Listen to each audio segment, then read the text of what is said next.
हर हर महादेव। मेरे प्यारे बच्चे कैसे हो? तो मेरे बच्चे, मैं आज आपको बहुत महत्वपूर्ण जय श्री राम। संदेश देने जा रहा हर हूँ। हर महादेव। अगर चैनल पर जय नया श्री हो कृष्ण। तो हर चैनल हर को सब्सक्राइब महादेव। कर देना, वरना तुम्हें भोलेनाथ की कसम। जीवन में हमें अक्सर अपनी गलतियों और हर बीते हर हुए महादेव। कार्यों का जय श्री पछतावा कृष्ण। होता है। हर हर हम खुद को महादेव। जय सोचते श्री हैं कि कृष्ण। क्या होता अगर हमने वह कार्य नहीं किया होता या उस गलती को जय सुधार श्री दिया राम। होता। हर हर लेकिन क्या महादेव। आपने कभी जय श्री यह कृष्ण। सोचा है हर हर कि बीता महादेव। हुआ कल वापस लौटकर नहीं आता है? महादेव। हर हर यहाँ हम महादेव। एक छोटी लेकिन गहराई से सोचने वाली महात्मा बुद्ध की इस कहानी के माध्यम से देखेंगे कि हमें अपनी भूलों को भूलकर आगे बढ़ना चाहिए। जय श्री राम। महात्मा हर हर बुद्ध एक महादेव। गांव में प्रवचन जय सुना श्री रहे कृष्ण। थे। उन्होंने जय पास श्री हुए जय लोगों श्री के राम। समीप अपनी हर हर मधुर महादेव। वाणी से जय सभी श्री को कृष्ण। हर संबोधित हर करते महादेव। जय हुए श्री राम। बताया कि हर हर किसी हर मनुष्य को महादेव। धरती माँ जय की श्री तरह कृष्ण। हर सहनशील हर तथा महादेव। क्षमाशील होना चाहिए। क्रोध मानव का ऐसा शत्रु है जो दूसरों को तो हानि पहुंचाएगा, साथ में खुद भी उससे नहीं बच पाएगा। इसलिए क्रोध, ईर्ष्या मानव की सबसे बड़े शत्रु है। सभा में सभी लोग शांति से उनकी बात को ध्यान पूर्वक सुन रहे थे। तभी वहां उस सभा में एक अति क्रोधी व्यक्ति भी उपस्थित था। वह जय पहले तो श्री राम। उनकी बात हर सुनता हर रहा, महादेव। फिर वह जय अचानक श्री कृष्ण। महात्मा हर जी हर से महादेव। क्रोधित होकर बोला। बोलते समय उसका आंखें खून के समान लाल हो रही थी। उसने बोला कि तुम जय ढोंगी श्री हो, राम। यहाँ बैठकर हर हर लोगों को महादेव। बेवकूफ बना जय रहे श्री हो। कृष्ण। यह हर हर जो भी महादेव। तुम कुछ कह रहे हो ना, इसको सचमुच करना बहुत मुश्किल है। समझे, तुम्हारी इन बातों का कोई जय मतलब श्री नहीं है। राम। यह हर सब हर बातें महादेव। कोई मायने जय नहीं श्री रखती कृष्ण। असल हर हर जिंदगी में। महादेव। कहानी सुनाना बंद करो धूर्त महात्मा, और जहाँ से आए हो वही चले जाओ। ऐसे कठोर वचन सुनकर भी महात्मा जी ने उस क्रोधी पुरुष का कोई विरोध नहीं किया और न ही उसकी बातों पर कोई भी प्रतिक्रिया दी। वह शांत रहे और अपना काम करते रहे, जिससे वह पुरुष और भी क्रोधित हो गया। उसकी समझ नहीं आया वह क्या करे। तब उस पुरुष ने महात्मा जी के मुंह पर थूक कर चला गया।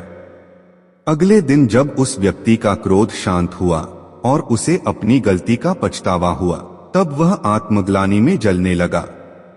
और फिर उसने सोचा कि उस महात्मा से मुझे माफी मांगनी चाहिए।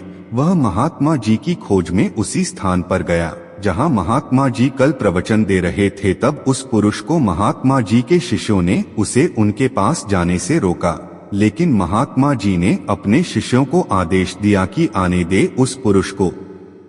तब वह पुरुष महात्मा जी के चरणों पर गिर गया, उनसे बोला, मुझे क्षमा कीजिए महाराज। उसने महात्मा जी से पूछा, क्या आप भूल गए हो कि मैं वही जिसने कल आपका इतना अपमान किया था? मैं अपने दुष्ट कृत्य की आपसे माफी मांगता हूँ। तब महात्मा जी ने बड़े शालीनता से उस पुरुष से बोले कि कौन सी जय बात? श्री राम। तब उस पुरुष हर ने हर बड़ी महादेव। हैरानी से जय श्री महात्मा कृष्ण। जी की हर ओर हर देखा। महादेव। महात्मा जी बोले कि मैं तो बीती बातें वही छोड़ आया, क्योंकि बीता हुआ कल कभी वापस लौटकर नहीं आता। इसलिए बीती हुए बातों की वजह से आज और अपना आने वाला कल नहीं बिगड़ना चाहिए। जो हो गया सो हो गया। तुम्हें अपनी भूल का एहसास जय हुआ, श्री राम। यही सबसे बड़ी हर हर बात है। महादेव। तुम जय अपनी श्री गलती को कृष्ण। मान हर लिए, हर सो महादेव। तुम अब निर्मल हो गए हो। इसलिए कोई भी ग्लानि अपने मन में नहीं रखो। अपने आने वाले कल के बारे में विचार करो और उसे सुधारने का प्रयास करो। महात्मा जी की बात सुनकर उस पुरुष के मन का भार हल्का हो गया और उसने महात्मा जी के चरणों को पकड़कर कहा, आज से मैं अपने क्रोध का त्याग करता हूँ और धैर्यवान और क्षमाशील होने का प्रण आज से लेता हूँ। निष्कर्ष। तो दोस्तों, हमें इस कहानी से यह प्रेरणा मिलती है कि यदि अपने बीते हुए कल की गलती को लेकर हमें वर्तमान में उसका पछतावा न कर, उस गलती को हमें अपने भविष्य में कभी नहीं करना चाहिए, क्योंकि दोस्तों, बीता हुआ कल कभी लौटकर वापस नहीं आता। एक बार की बात है, गौतम बुद्ध अपने शिष्यों को जिंदगी से जुड़ी अच्छी बुरी चीजों का ज्ञान दे रहे थे। सभी शिष्य उनकी बातों को बहुत ध्यान से सुन रहे थे। उन सभी में एक शिष्य ऐसा था जिसे प्रश्न पूछने की बहुत आदत थी। उठकर गौतम बुद्ध के पास गया और उनसे बोला, आप हमें जिंदगी के बारे में जो कुछ सिखा रहे हैं उस सब का क्या फायदा? क्योंकि हम में से बहुत से बच्चों को ये भी नहीं पता कि हमारे जीवन का मूल्य क्या है और ये जीवन हमारे लिए कितना कीमती है। पहले आप हमें ये बताइए कि इस जीवन का मूल्य क्या है। अपने शिष्य की बात सुनकर गौतम बुद्ध अपने कक्ष में गए और एक चमकता हुआ पत्थर का टुकड़ा लेकर आए। वो टुकड़ा उन्होंने अपने शिष्य को दिया और बोले, मैं तुम्हें इस जीवन का मूल्य तब बताऊंगा जब तुम इस पत्थर का सही मूल्य पता लगाकर आओगे। साथ ही ये ध्यान रखना कि तुम्हें ये पत्थर का टुकड़ा किसी को बेचना नहीं है। गौतम बुद्ध की बात मानकर वो शिष्य बाजार की तरफ चला गया। बाजार में सबसे पहले उसकी नजर एक फल बेचने वाले पर पड़ी और उसने वो पत्थर उस फल वाले को दिखाया और बोला, इस पत्थर के बदले आप मुझे कितने फल दे सकते हो? फल वाला बोला, ये पत्थर कुछ खास तो नहीं है, लेकिन फिर भी इसके बदले में तुम्हें 10 केले दे सकता हूँ। वो शिष्य उस पत्थर को लेकर आगे चला गया। फिर उसे एक सब्जी वाला मिला। शिष्य ने उस सब्जी वाले से उस पत्थर की कीमत पूछी। सब्जी वाले ने उस पत्थर को ध्यान से देखा और बोला, इस पत्थर की कीमत के बदले में तुम्हें ज्यादा से ज्यादा 1 बोरी भरकर सब्जियां दे सकता हूँ। इसके बाद वो शिष्य उस पत्थर को लेकर एक सोने के व्यापारी के पास गया। सब पत्थर की टुकड़े की चमक देखते ही उस सुनार ने उसकी कीमत 100 सोने के सिक्के लगाई। शिष्य ने वो टुकड़ा बेचने से मना किया तो वो सुनार उसके बदले 200 सोने के सिक्के देने को भी राजी हो गया, लेकिन शिष्य ने वो पत्थर नहीं बेचा। इसके बाद वो शिष्य एक हीरों के व्यापारी के पास गया और उनके सामने उसने वो पत्थर के टुकड़े को रख दिया।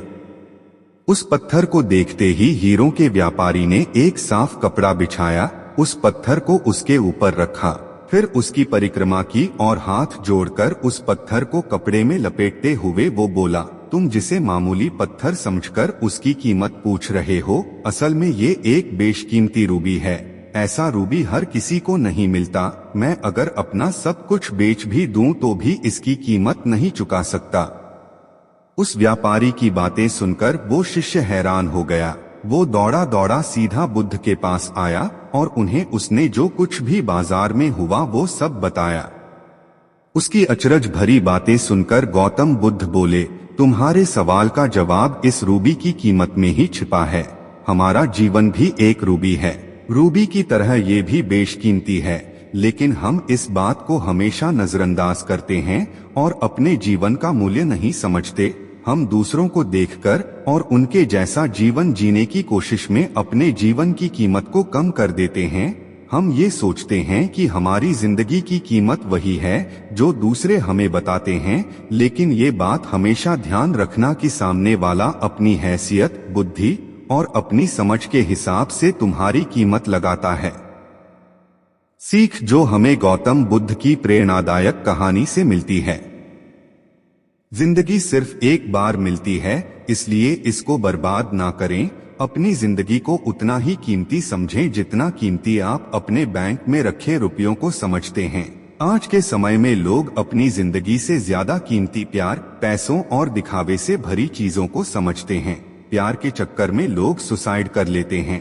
पैसों के चक्कर में ऐसा काम करने लग जाते हैं जिससे उनकी जिंदगी बर्बाद हो जाती है। नाम कमाने के चक्कर में उल्टे सीधे काम करने लग जाते हैं। हमेशा याद रखें कि दिखावा करना जरूरी नहीं है। प्यार दोबारा मिल सकता है, पैसा फिर कमाया जा सकता है, लेकिन जिंदगी को फिर से पाया नहीं जा सकता। इसलिए अपनी इस बेशकीमती जिंदगी को अच्छे से जिएं, हर पल का आनंद लें। कभी ये ना सोचें कि आप इस दुनिया में किसी काम के नहीं हैं, ना कभी ये